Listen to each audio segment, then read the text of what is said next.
Hello, everybody. Okay, welcome back. So today we're going to talk about something really fascinating. I think this is um, a model of our internal world simulation. In fact, that is grounded on the idea that the brain is a nonlinear optical computer, um, and may be able to have some explanatory power when it comes to understanding DMT hallucinations, and psychedelic hallucinations in general, and things like pyracasina, very advanced meditation states. Um, and it is testable. It makes interesting predictions, and we're going to talk about all of that. Before I get into it, well, the quality of the day today is actually some Earl Grey tea by the company Tazo. Mm.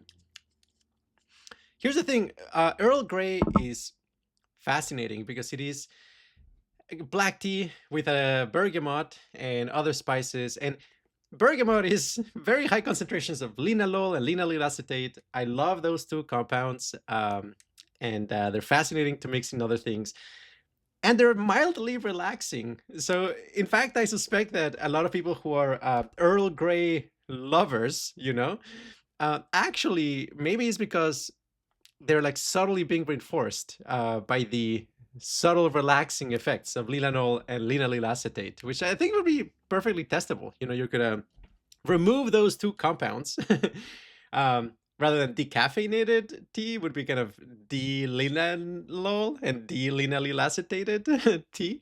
I suspect the psychoactivity probably matters, even though it's very mild. Anyway, that's just a fun fact.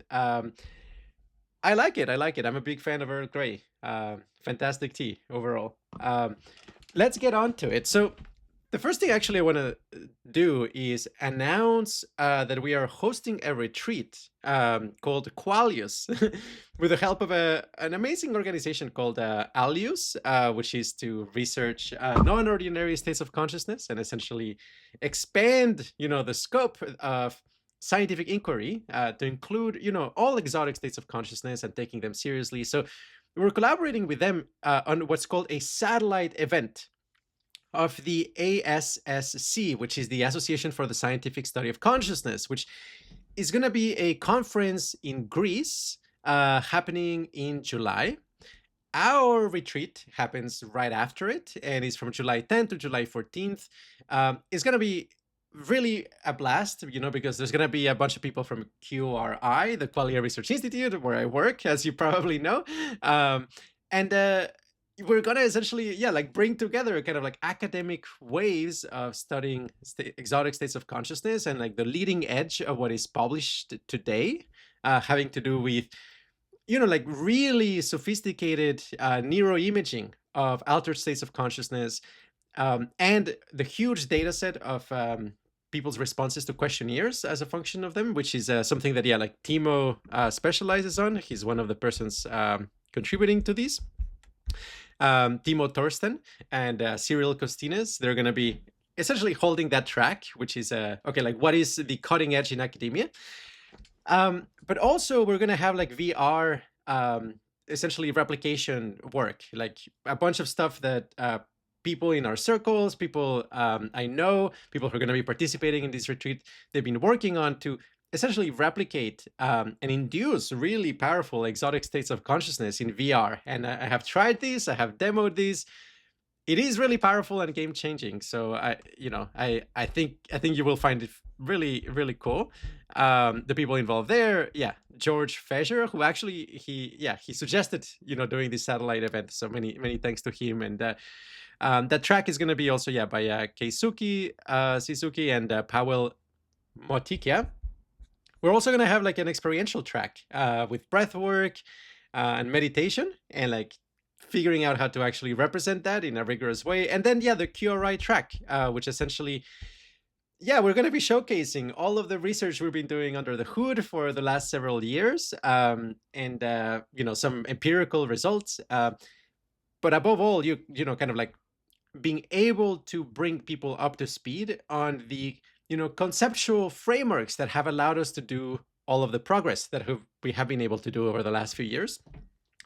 So you don't you don't need to attend this conference to join the retreat. You just need to apply to it. Of course, you'll have the full experience if you go to the ASSC conference and then join this as the kind of like a relaxing after event, a little bit of a decompression in a sense. But really, what's really exciting about this is to be able to hang out with something like 30 other people, all of whom are kind of like rational psychonauts, for the most part, and actually are also well connected in academia and are likely to push the boundary forward when it comes to the scientific understanding of exotic states of consciousness. So anyway, check it out, apply.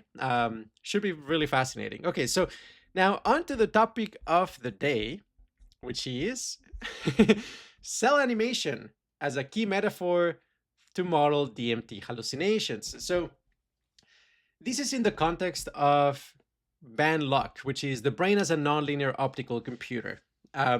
Is a framework that we have been developing at the Qualia Research Institute for a number of years.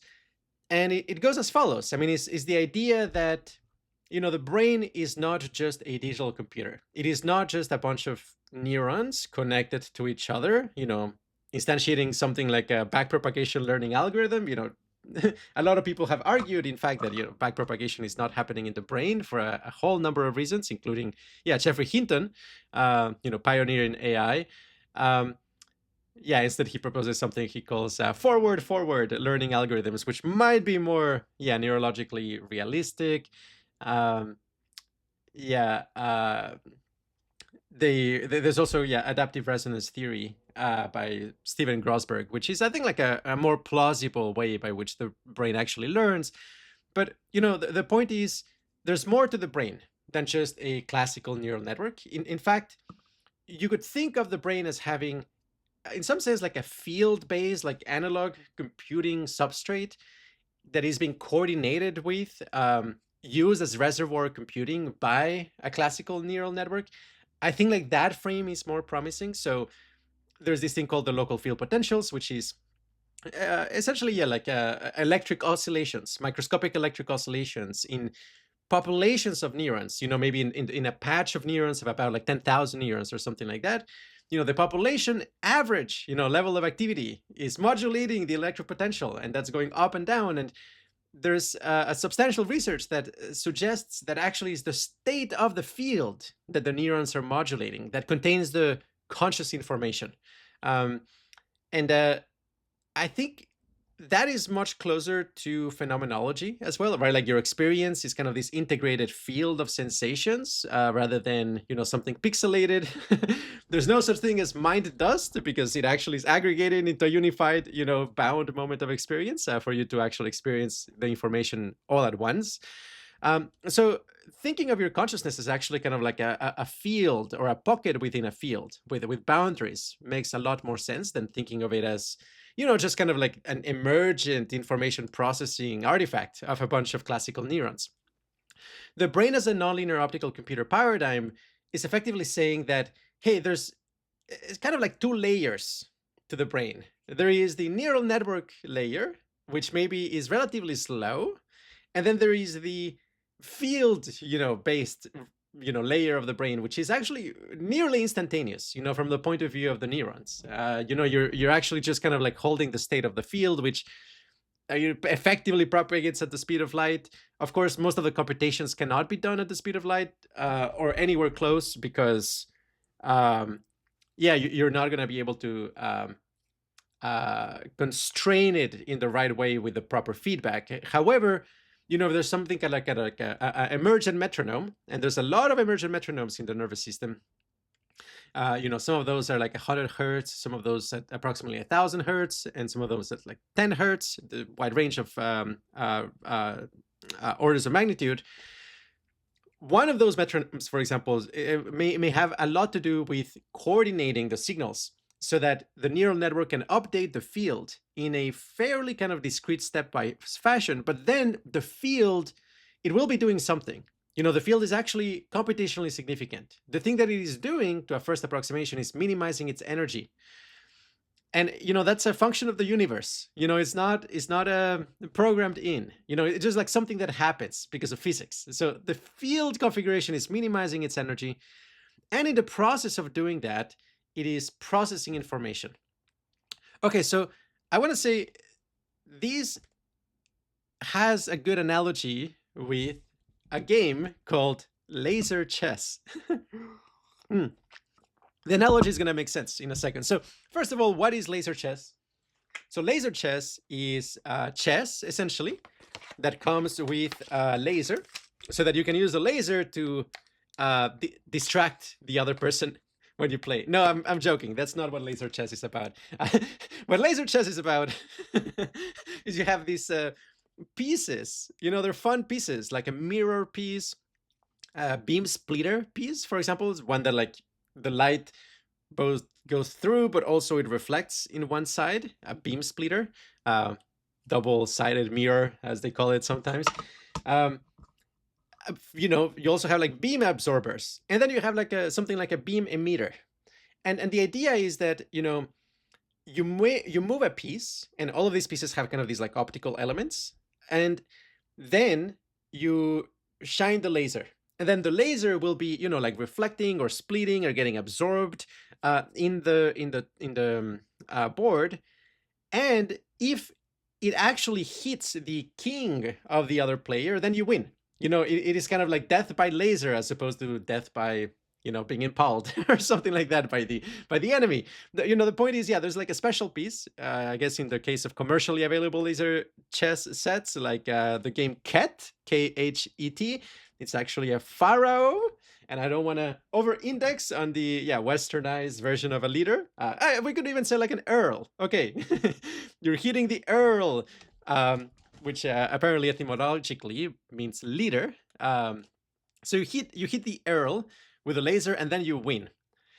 Okay, so I think this is actually a brilliant metaphor for kind of like how the brain works. So the neural network is setting up these constraints, these kind of like laser chess pieces. And then every once in a while, you have this kind of like field-based wave propagation system where the waves are bouncing off everywhere and just converging until you get a standing wave pattern. And then that is your state of consciousness. Now, the standing wave pattern is trying to minimize an energy function. And in the process of doing that, it is going to be, doing things like highlighting features. I'll explain in a second how that might actually work mechanistically. But the point is that, you have kind of these like discrete, setting up the board, and then boom, like firing a laser or like firing electromagnetic waves, which are like, from the point of view of the board pieces, instantaneous, like nearly instantaneous. Of course, if you slow down, you will see like, okay, like it actually is like propagating at a certain speed, but effectively, it's effectively instantaneous from the point of view of the rest of the game. And I think like a moment of experience is like that. A moment of experience is kind of this like standing wave pattern that is integrating a whole bunch of features and effectively solving what is called a constraint satisfaction problem. It's finding a way of stabilizing the field in such a way that it integrates the constraints being put by the neural network. And the neural network constraints may be things such as, hey, there's an edge here, there's a square here, there's a phase here.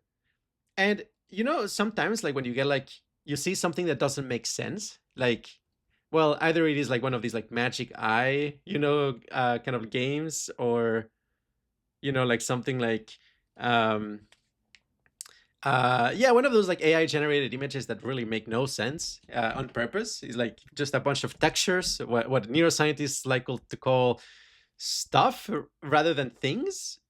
In fact, maybe for context, you open your eyes, and for the first second or so, at least for the first like 500 milliseconds, you don't really see things. You see stuff. You see actually like low-level textures slowly coalescing, and then you use your attention in order to put together the features and actually turn it into things. Okay, so if you see one of these kind of like AI-generated images that is effectively just a bunch of stuff and no things, introspecting the quality of like looking at it is like, wait, wait, this is supposed to be in front. No, wait, but so there might be things like, okay, a context here is suggesting that the image is in front. This is, foreground. But then context over here is suggesting that the image is backwards. So you may have kind of these like very inconsistent constraints that give rise to kind of like strange superpositions that are trying to resolve themselves in your field of vision. Something like that. That is kind of like where the energy function of the field is failing to minimize. Does that make sense? Like it is not finding a configuration that satisfies all of the constraints, and that has an associated phenomenology to it, which is kind of this feeling of kind of like awkwardly, superposing like partial interpretations. Escher has a ton of this. In fact, I think like maybe this is like the signature move of Escher, is kind of like inducing that state of, hey, like if this was a coherent image, it would imply that there's a staircase that is constantly moving upwards. You would be able to extract energy out of the vacuum just from a, Escher, Escher stair. Oh man, I really love Earl Grey. Okay, so,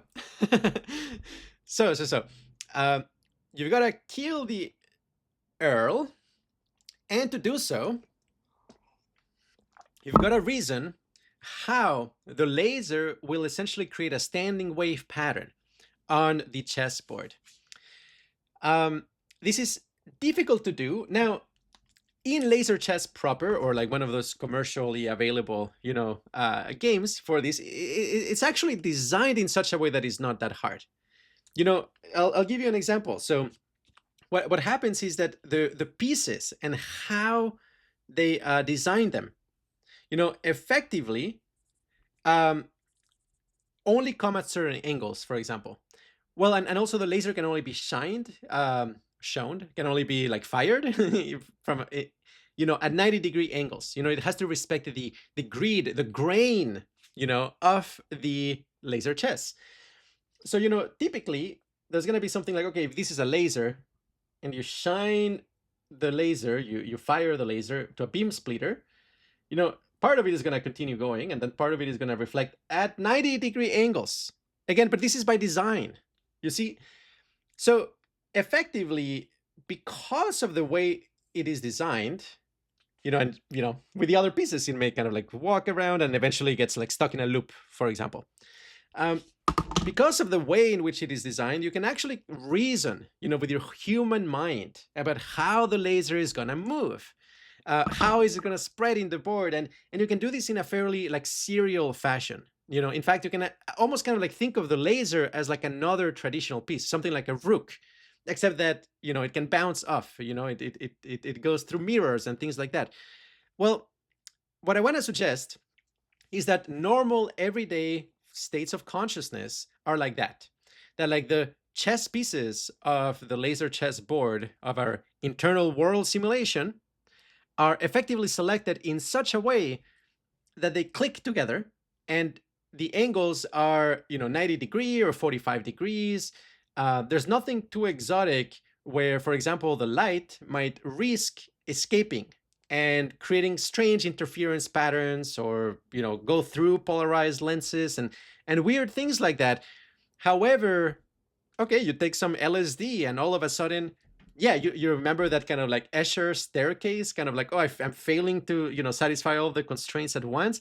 That becomes ubiquitous, right? Like psychedelics are kind of like all about those feelings, right? Like the feeling of, okay, how do I satisfy all of these constraints at once, where a lot of these constraints actually seem contradictory, and you end up with kind of like very strange superposition-y qualities of experience. I'm going to say that happens because the psychedelic is disrupting, in some sense, the, kind of like how airtight the laser chess simulation is. In other words, the mirrors may get a little bit bent, for example. It's like when you hit a flat, reflective surface, like a aluminum sheet, for example. There's this thing that is called thermal expansion. and when you do thermal expansion on, a sheet of aluminum, it actually has hyperbolic curvature. It effectively becomes curved. It acquires negative curvature. And then if you shine a laser on it, well, two things. First of all, the angle at which the laser is going to be reflecting is going to be odd, and it will not fit nicely or neatly together with all of the other pieces. But more so, there might be cusps. Okay, and here's what I mean by that. This is something you can play with. Maybe I can even demonstrate it here. Yeah, you see kind of where the light concentrates. Yeah, this is an optical cusp, right? So if you're shining the laser on kind of like this curved surface, you may get like this kind of odd, kind of like places where the light may be doing something like this, or it may be doing something like, a sharp turn, or may have kind of like two special points where the light is like really strongly focused and stuff like that. Well, likewise, if you're shining a laser and the surface is actually curved, right? Like you're gonna be kind of like do a focusing effect here, and then it's gonna become like more spread out. Now, if that is like spread out and it's at a strange angle, but the pieces are designed to actually just absorb the laser at 90-degree angles, let's say, or at 45-degree angles, and like, nice angles like that, suddenly the laser escapes containment, right? Like it starts to bounce off and interfere with itself, and it's going to spread out through the entire board in hard to predict ways. In fact, there's kind of like a hierarchy of like how weird this is, and the key thing to realize is that calculating how light will spread in a certain optical medium may actually be very difficult. It's very non-trivial. Like in some contexts it's easy, but in the general case it's actually a really difficult task, because you eventually need quantum electrodynamics and path integrals, and actually taking into account all of the possible paths that the light may go through, and add up all of those paths with their complex amplitudes in order to get actually kind of like a probability for whether you will observe, let's say like a photon there. More concretely, this also happens with like matter. So like if you're shooting, electrons, for example, which I actually think, something like that is more realistic for the brain. It's kind of like a mixture of a nonlinear optical computer that uses optics and, electricity, photonics and electric potential, and the magnetic field. Is using all of it, but I think like it's usually fine-tuned in such a way that interesting things don't happen. Or rather, the interesting things are kind of like under the hood, if that makes sense. So there's kind of like a hierarchy of like how weird the things can be. Beam splitters are interesting because they can kind of like multiply the number of like lasers, in a sense, laser beams. But then like odd angles are like even more interesting. Now curved surfaces, if you have like a curved, night or something like that, that is going to be very interesting. Even more interesting are like diffraction patterns. Like for example, if one of the nights, let's say, it's just kind of like this very thin line, it has a very thin kind of spear or something like that. And then the laser, thinner than the laser. Interestingly, in I guess kind of like if you think of the laser as kind of like a beam of particles, you would actually just see, kind of like a shadow, But because light is actually a wave as well, you end up with this thing that is called edge diffraction. And so light, even when it's perfectly coherent, even with a laser, when it hits an edge, part of it actually kind of like wraps around. Isn't that crazy? It actually wraps around. Not only that, actually, the shadow eats into the light. So actually, you get kind of this like diffusion of light, kind of like a cone that like spreads apart, kind of like chiaroscuro, like a twilight. In other words, edges do very strange things to light, even when it's coherent light, like a laser. So that's another thing that can happen. But then there's like even stranger things. I mean, you have like bifringent materials, for example, materials where light may actually split into two, because one of those is through a higher index of refraction than the other. You may even have things such as like variable index of refraction. I actually invented this idea of using these a few years ago, maybe 2018 or something like that. um, using variable index of refraction in order to actually emulate 3D hyperbolic space. I think you can actually do this. The core principle is that if you blend, let's say, material A, material B, like let's say two transparent plastics, and they have like different index of refraction, if you smoothly kind of like change the concentration of those two materials as a function of the height, for example, in a slab of these materials, then the light, a laser light, a laser beam is going to be curving as it actually goes through that material. Okay, so the laser pieces could have the laser chess pieces could have like strangely shaped, variable index of refraction components. And so they may actually curve the light and then like spread it. Okay, there's a bunch of things that can happen here. And so if you actually have kind of this generalized laser chess setup, you may not be able to predict, definitely not with just kind of like a human mind following heuristics, like how the light is gonna, move around. And you can change the rules a little bit so that, for example, you kill the king not by, a single photon hitting it, but something like a certain like luminosity, a certain amount of energy hitting it. And then, or maybe like, for example, not even that, it could be something like irregularity, right? Like if you hit the king with a very coherent wavefront, maybe that doesn't harm it. But if you hit it only from the side, then maybe you kill it. I think like game dynamics like that would be really fun, and it effectively showcases just how non-trivial this can be. Now, what I actually think is happening here, in a sense, is that we have this internal world simulation that has all of these optical properties, and we're shining a laser on it, multiple times per second, hundreds, maybe even 1,000 times per second. And the way in which this is integrated, actually, I think, into cognitive processing is to a large extent for directing attention. In a sense, this actually might be related to like the transformer architecture in AI, what brought the large language model revolution, which is this fascinating architecture where you effectively allow any part of a text to quote unquote modify the meaning to any of the other parts of the text. I mean, like one of these large language models, it's more complicated than this, but to a first approximation, you're kind of like having a word embedding representation for each of the tokens, meaning each token is kind of like a point in a high dimensional space that contains information like, okay, masculinity, like for example, a king, famously, with word vector operations, king minus queen is equal to man minus woman, because there's some kind of like parallelism, right? So like the direction over there like makes everything more masculine, for example. And in a high dimensional space, there's a lot of directions, right? You can encode a lot of like properties. So,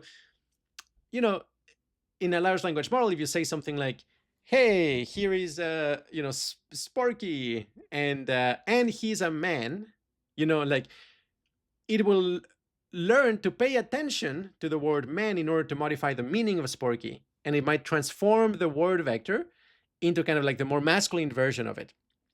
And so, and it does this many times over. It iterates over. I mean, effectively, on one of these transformer architectures, every word gets a chance to look at every other word and subtly modify its meaning based on other words, based on what is it that it should be paying attention to it and how. Now, in silicon, this is an extremely inefficient operation. And there's a lot of evidence to suggest, that the human brain is actually using information in ways that are far more efficient than a transformer is capable of.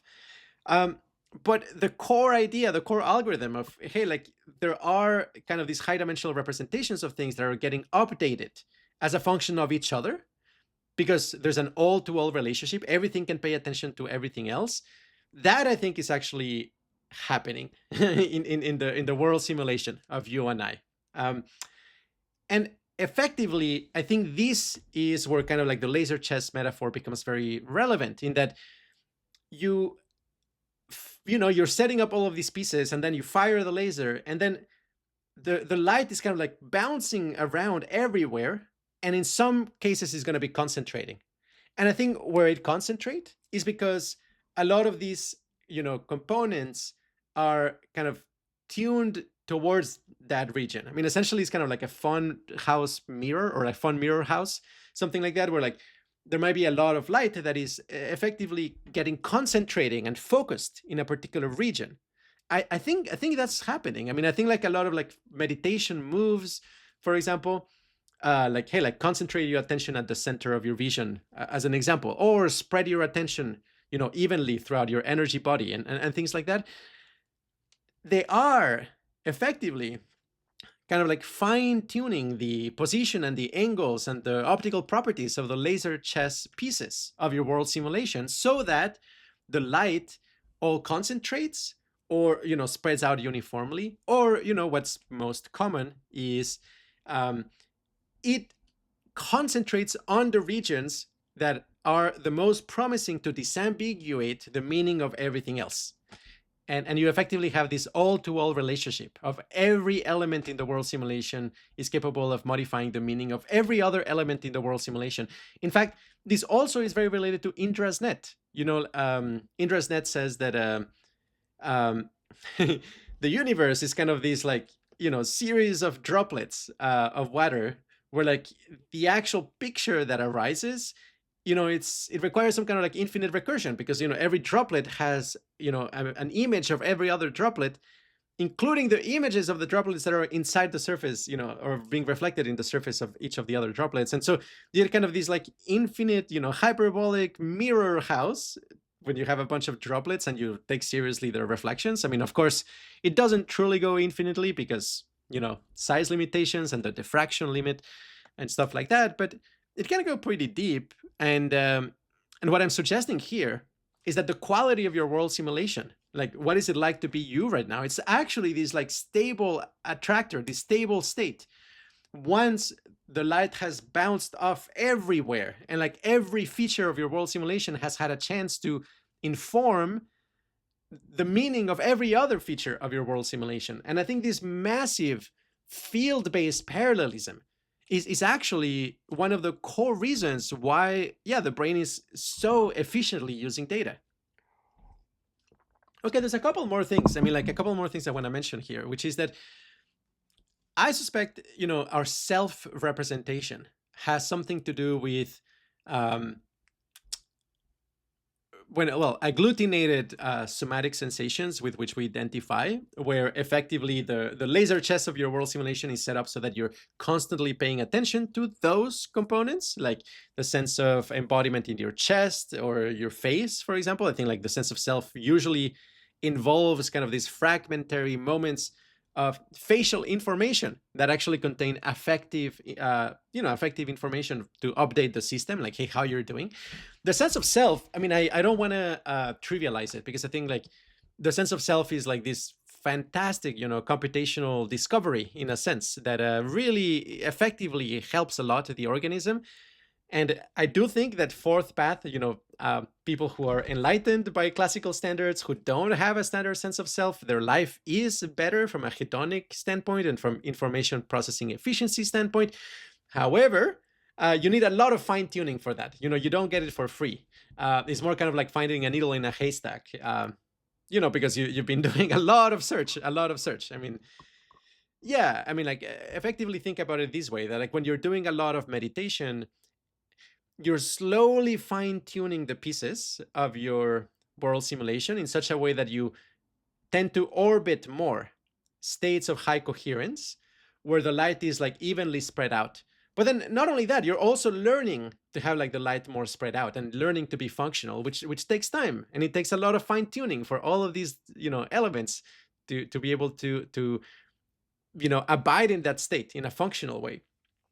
But, the sense of self, typically speaking, I think it is computationally really powerful, and it's not easy to explain or really articulate exactly what it's doing. But my sense is that it is a special token, or like cluster of tokens, that its meaning, it's getting modified by the other tokens. And again, in this kind of recursive fashion.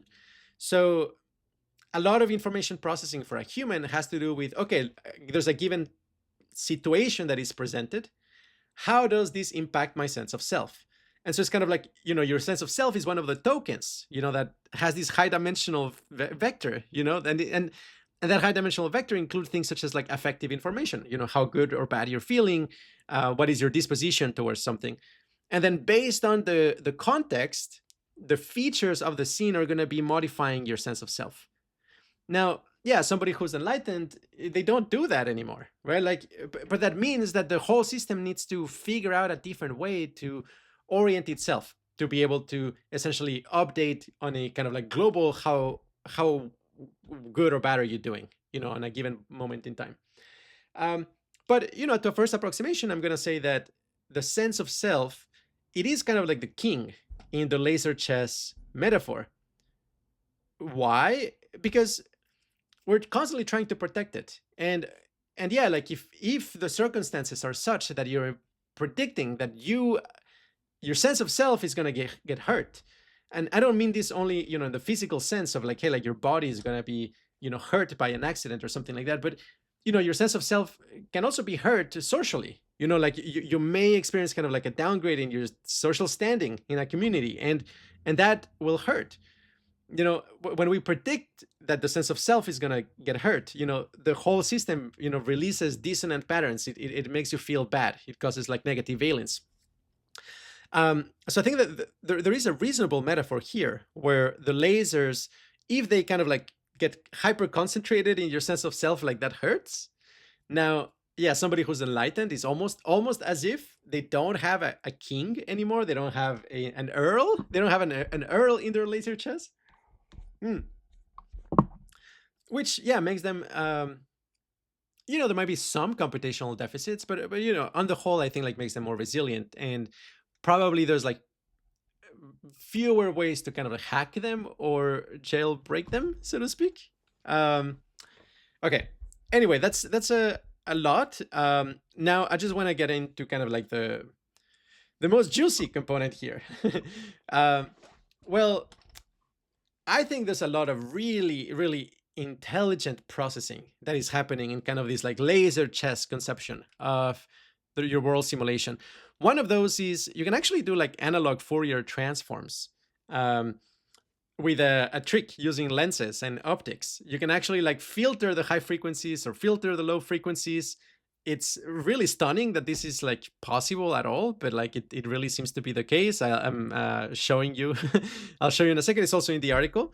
And the way the world simulation is rendered, I'm going to say has a really good metaphor with cell animation. Okay, so, just to keep everything on the table, you have the laser chess metaphor. Now I'm going to introduce the cell animation metaphor. Cell animation, it's, this technique that was invented in the 20th century in order to make cartoons where, okay, you can imagine it takes a lot of time to draw, like each frame in a cartoon. So if you can get away with drawing only the things that are changing, and maybe not that many things are changing from one moment to the next, then you can save a lot on animator costs and actually make Disney profitable. So something like that. Okay, so how that works is you have like this cellophane, essentially these transparent plastic sheets, and then you're painting on the plastic sheets. And so you can keep the background the same. In fact, the background behind me, it's it's not changing, right? Like it could actually just be kind of like a static picture. Whereas, okay, if I'm like very still, if I'm only moving my lips, and maybe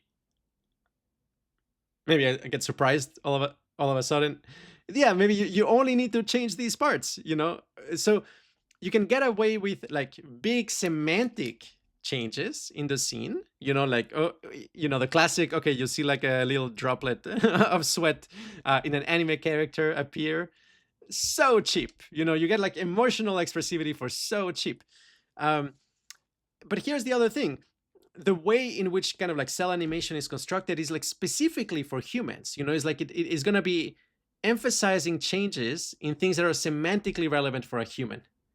Um, and that actually is kind of like fourth wall breaking to some extent, right? It's like if you kind of like add noise on like a cell animation production line, right? Is not going to be like adding noise in a video of a physics simulation, right? Because in a physics simulation, let's say you're seeing how waves move around in a bucket of water, and then you add kind of like rain on top of that. Okay, like maybe the waves are going to be more noisy, right? Like that's kind of like a very physics based alteration. But if instead the thing that you do is you add noise to a cell animation process, it will be something like, well, somebody's at a store moving around, and then their lips become upside down all of a sudden, but not everything else. Or they make a wrong expression, like something that doesn't fit the semantic content. Or maybe like an object appears, like a ruler here, like boom, appears and then disappears, right? So it's not like things that nature carves at its joints are changing in a natural way, right? Like it's more like, well, no, actually the cell animation was constructed with human semantics in mind, right? So the weird things that are going to happen in the cartoon are going to be semantically strange and like unusually kind of like relevant for the human mind, right? It's like you may all of a sudden see somebody insult somebody else at random, or you may see kind of like a heart somewhere at random. Those are not things that would happen if you're just like adding noise to a physical scene. This is more kind of like adding noise to a human mind, right? That it's fine-tuned to process information in a semantically meaningful way. Okay, so I am going to suggest that what happens on DMT, in a sense, is that you're overexciting these, the brain as a nonlinear optical computer. But then as a consequence, the artifacts that you experience are effectively something like cell animation artifacts. It's not, we do have something kind of like a physics engine inside us, I think, that uses, physical fields to minimize energy and stuff like that. You can have like some exquisitely beautiful renditions of, for example, fluid dynamics on a DMT hallucination, but it's mixed in also with something that is much more kind of like semantically, meaningful, that is much more about like the human interface of perception, right? So like a hallucination on DMT may start off as, okay, like these waves of water, doing kind of something that is physically quite believable, maybe instantiating a physical instability in a really believable way. But then the sea gets turned into a bunch of emojis, for example, right? And then you have kind of these wave dynamics of like emojis, and very weird things may happen. Like, for example, you may have kind of like an algebra of emojis interacting with each other, where like, let's say a happy face and an unhappy face, whenever they touch, then you get like a surprised face, right? And on a DMT hallucination, you may get kind of these like streams of a lot of emojis kind of like interacting with each other and updating each other in what appears to be semantically meaningful ways. That, I think, is kind of cell animation. I think that is, hey, we have these internal Gestalt representations that are effectively kind of like layers that are being put on top of kind of like the screen of consciousness, as it were. In a bit, I'm going to explain actually how I think that works. It's more sophisticated than that. But, to a first approximation, there's kind of this like unified field of perception where you're kind of slapping on layers in order to modify the meaning. But then on top of that, once you've put kind of the cell elements, then you shine the light, and the light has an opportunity to essentially have every element of the scene see every other element of the scene. And you have this all-to-all kind of like transformer-like, attention-based transformation of the scene. Which is, it's a form of hypercomputation. I mean, I'm very, very bullish on the idea that, like, yeah, the brain, and especially something like DMT hallucinations, they're really tapping into some kind of much more advanced kind of computation than classical neural networks, classical computers, even, massively parallel processors. We're talking about something else. We're talking about like setting up the chessboard, the cell animation, and then turning on the lights, and then have effectively, the fields of physics minimize the energy in a way that is adaptive for information processing. It's much more sophisticated. And then like other very weird things happen. I mean, like what to some extent like showcases the extraordinary computational potential of something like an analog, cell animation based hypercomputer is holography. That, I mean, effectively each of these cell kind of cells, they're not just flat. It's not even just kind of like a classic cartoon, although you may experience a classic cartoon as well on DMT or on salvia. But, more commonly, they have actually a depth map associated to them. So like if something appears all of a sudden, let's say like a hand actually may appear all of a sudden, it's not just a flat hand. I mean, on DMT, it will have a depth, it gives actually the impression that you're traveling between dimensions or foliations in some kind of like hyperspace, because suddenly you may see a hand appear and then disappear.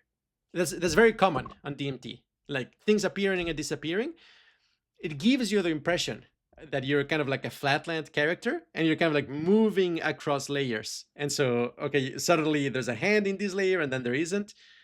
I think that's better, most parsimoniously and prosaically explained in terms of something like cell animation principles for hypercomputation than actually moving through higher dimensions. I'm still open to that possibility, but it will require quite a bit of evidence. Well, these are holographic, meaning that even if, you can stabilize this kind of like hand for a moment, it's not just going to be a flat surface. Actually, it is kind of like something that integrates multiple perspectives at once.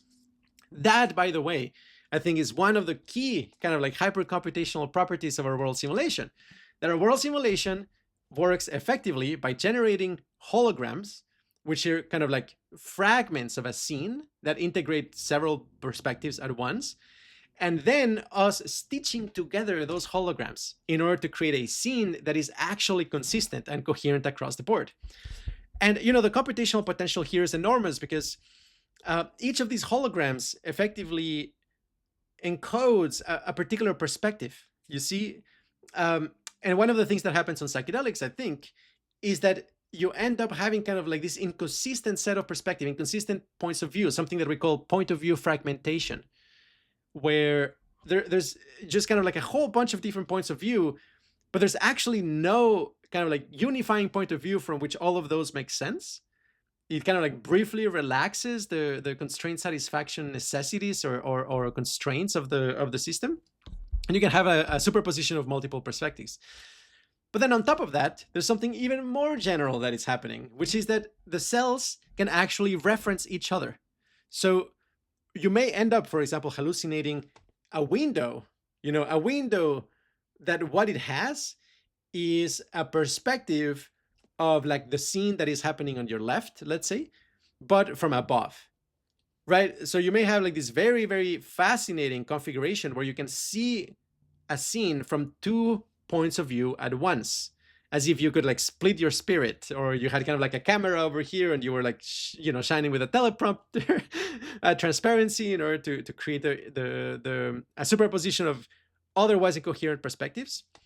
In other words, these holograms, these like cell animation elements can reference each other and recursively, create these branching structures that effectively change the topology of the entire field. Because if all of a sudden you can like arrive to the same place, by entering the window and then moving downwards, that means that there is kind of this like additional loop in the topology of your field of consciousness. And this can become extremely non-trivial, especially at higher doses. I mean, by the time you get to the Indra's net kind of like style of world simulation where everything reflects everything else, I think that's an extremely non-trivial topology. I mean, we're talking about, things like a hyperbolic manifold where there's like an infinite number of ways of arriving at one point by doing kind of like a loop through that system. And, the field is still going to be trying to minimize that energy, which gives rise to really sophisticated, mathematical properties, which we have really barely explored. I think that's most of it. Just to recap briefly, I think we're going to get a lot of mileage if we think of the brain as a nonlinear optical computer that has two steps. It has a slow step, which is kind of the neural network component, which is all about like setting, these nonlinear optical elements. And then you have a very fast step, which is kind of like shining the laser, where the light goes through the entire system and stabilizes in a standing wave pattern. That allows you and encourages you to add more energy on the regions that deserve more attention, which is going to be context specific.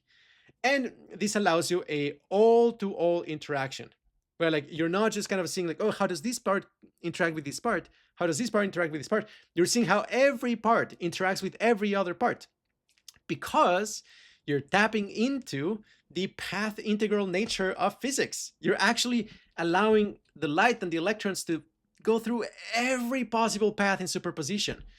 And the actual state of consciousness that you end up in is the superposition of all possible paths, which is something that can be utilized and recruited for hypercomputation, and is behind why I think, the brain is vastly more efficient than something like transformer architecture of today.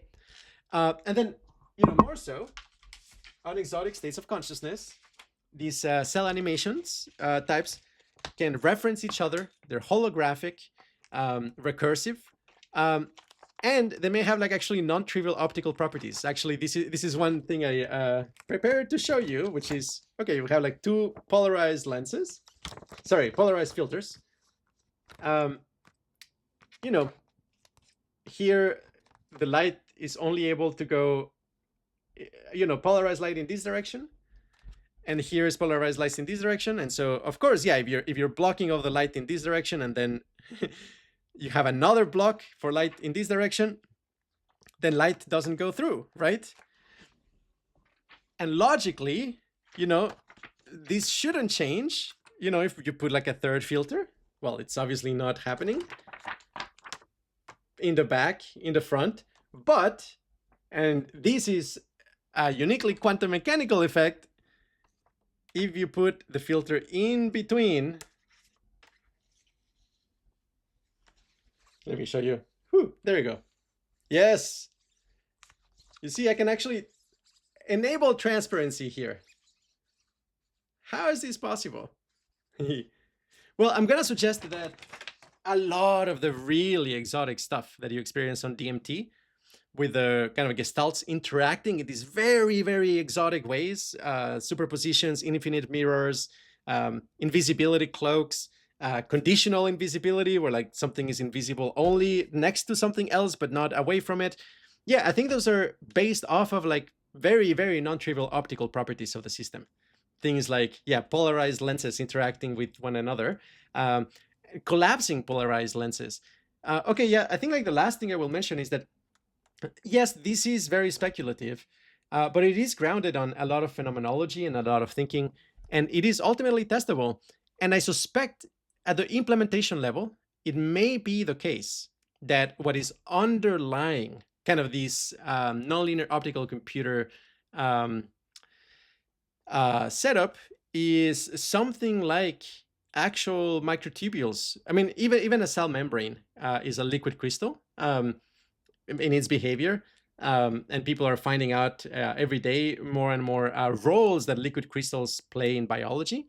Well, the the skeleton of a cell with microtubules is it is a liquid crystal. And I suspect that one of the things that, for example, DMT is doing is not only changing how like neurons fire and how they communicate with one another, it may, through intracellular signaling, be changing the structure of these microtubule lattice underneath, such that, for example, on DMT, some of those cells may end up having kind of this crystalline structure and effectively work as kind of like a laser, so that when you actually, shine light on it, it might focus electromagnetic waves, or may actually work as a mirror, because you're aligning all of the liquid crystals.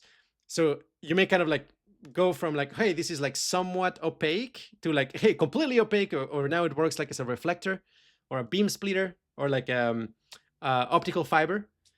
Anyway, I strongly suspect that yes, nonlinear optics will show up all over the place once we improve the science of phenomenology. And yeah, with that, thank you so much for tuning in. I'll talk to you on another topic on another day, and infinite bliss till then.